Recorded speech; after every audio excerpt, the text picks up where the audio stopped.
So now that you have this topic, this idea in your mind, okay, your intention is straight, you have an idea, you have a topic, you know what you want to talk about.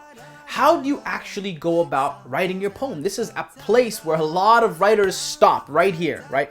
The best poems have yet to be written because people are still figuring out how to attack their sheet of paper.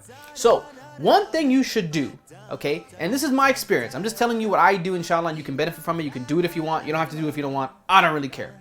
But one thing that I do is once I have a topic in mind, I will do extensive research on that particular topic. Okay, let's stick with the topic of divorce. Not like I like divorce, but it just happens to be something that I mentioned in the course book. If you're going to talk about divorce, what are some of the ayat? What are some of the hadith? What are some of the statements of the salaf? What are some of the, even non-Muslim quotations about divorce? What are people are saying about divorce? What are some of the statistics about divorce? Go out there and really exhaust research in this particular topic. Find out what it is you want to talk about and what actually is this topic, right? I want you to approach this like you're writing an essay. For all of you who've gone through post-secondary education or even just high school, you'll know that when you write a particular essay, you need to do your research. So go out there and research this topic. And one thing that I do, which is probably one of the most valuable pieces of advice that I've ever received in my life, okay? And this is predating cell phones because now people just write in their phones. But back in the day, I used to carry a pen and a pad everywhere I went. I used to have a notebook with me, and I was told by a mentor of mine when I was in high school that you should write down anything that comes to mind. Any thoughts that you have, any ideas, any gems, genuinely enlightening moments, anything that inspires you. Maybe you hear someone say something, maybe you're overhearing a conversation, maybe you see a quote in a magazine, have the ability to jot down ideas. And what you're actually doing is creating this basically gem bank, this thought bank that you never know when you might actually reference. So what I'll do, inshallah, is that even before I start writing the poem, I've already started thinking about this poem in my mind for maybe weeks or months. And I've been simultaneously writing down ideas. Now it's switched obviously to my phone because back in the day it used to be a notepad, but we don't need that anymore. We're in 2016, mashallah, tabarakallah. Now I write everything down to my phone. If I have a dream, even about particular subject or topic that I think might be interesting, I'll write it down on my phone. I have a note that's just in my phone. It just literally says ideas, okay? And I don't discriminate on ideas. Dumb ideas, short ideas, bad ideas, black ideas, they're all great because you never know what they'll become. So take down all the ideas that come your way and create this gem bank. And in the process, inshallah, while you're actually in the state of mind of beginning to write your poem, you already have a head start. You can actually go back into your gem bank and you can say, oh, I had this idea or this particular topic or this maybe approach, this unique approach I wanted to take, and I've actually written some lines, some ideas, that I can use. I'll give you an example. One of my poems that a lot of people kind of like, and it's quite popular online, it's a poem called Heroes, where I speak about the companions of the Prophet ﷺ. And I never told this to anybody. It's funny, I'm just speaking kind of candidly to the camera right now. But it only came about from one line.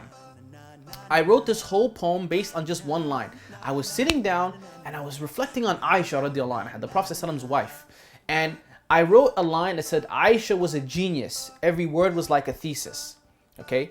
I just had that on my phone randomly one day. And I was just going by and I was looking at this like, Aisha's a genius. And I said, well, what about the other companions? What about Abu Bakr? What about Umar? What about Uthman?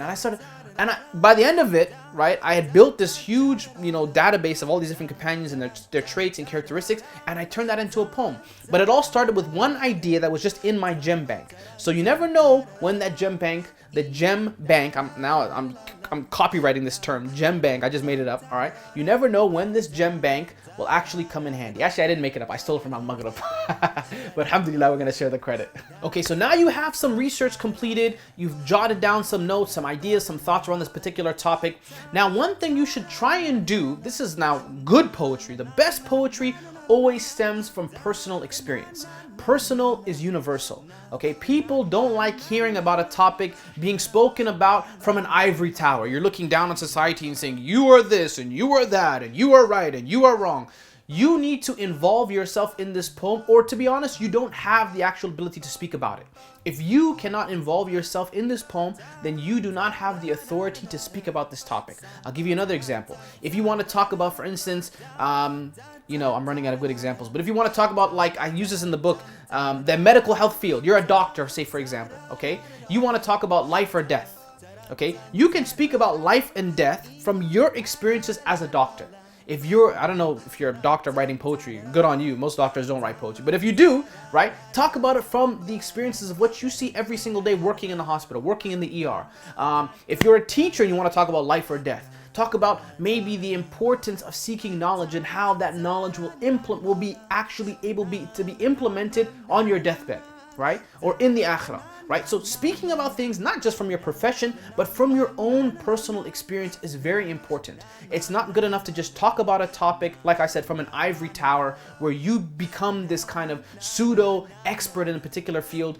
Personal is universal. That's it for this video, inshallah. Stay tuned for another Connect the Dots. Jazakallah khair for watching. Assalamu alaikum wa rahmatullahi wa barakatuh.